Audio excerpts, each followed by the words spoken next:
बाबा रामदेव के साथ के लोग हैं, आज उनका एक बयान आया जिस बयान को मैं वर्बिटम कोट कर रही हूँ कि दिग्विजय सिंह जी मानसिक रूप से बीमार हैं। आपके ऊपर अब इस तरीके का अटैक शुरू हुआ है। ये तो आरएसएस का पुराना अटैक, कोई नया अटैक नहीं है। लेकिन बालकिशन ने बोला है।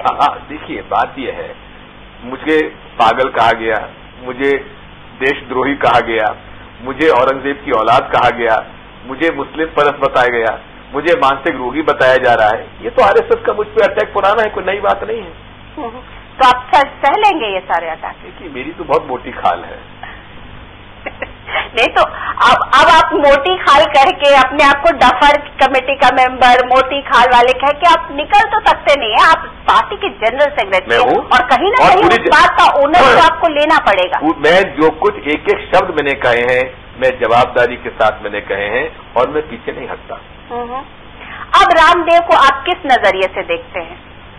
बाबा रामदेव एक व्यवसायी थे, हैं और रहेंगे। आप ऐसे सवाल पूछ रहे हैं जैसे कि और आपकी पार्टी के लोग वहां जाके उनकी आरती उतार रहे हैं, आपकी गवर्नमेंट वहां उनकी आरती उतार रही है।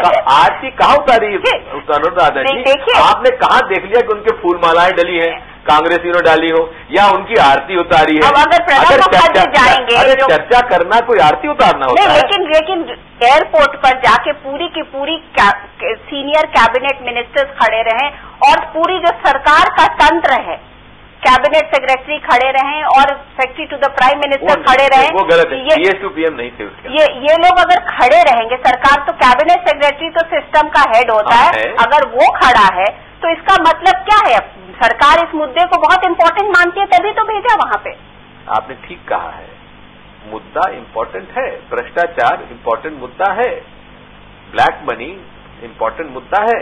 उसकी जानकारी देने के लिए ये हमारी जवाबदारी और जिम्मेदारी थी कि उनको सही बातें उनके सामने लाई जाएं। तो ऐसे तमाम पत्र भ्रष्टाचार के खिलाफ तो प्रधानमंत्री को आते होंगे, तो उनके पास तो कोई नहीं जाता है, एक चुनना सा ऑफिसर भी नहीं जाता है प्रधानमंत्री। ऐसा नहीं है, कुछ मुद्दे इस तरह क्या बात है, कुछ मुद्दे इस तरह की उठाए गए जिसका जवाब देना जरूरी था, जिस पर चर्चा करना जरूरी था।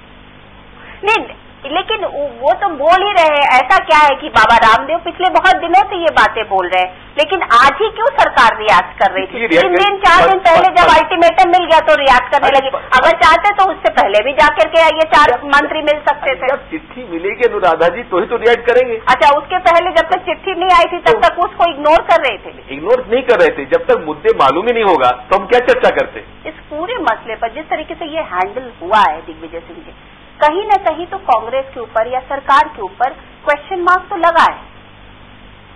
सरकार की साख पर तो क्वेश्चन मार्क लगा। मैं नहीं मानता। क्रेडिबिलिटी तो सरकार की। मैं नहीं मानता। क्यों आप नहीं मानते? क्योंकि मैं नहीं मानता। नहीं, ये तो मुद्दा, ये तो आंसर नहीं हो सकता।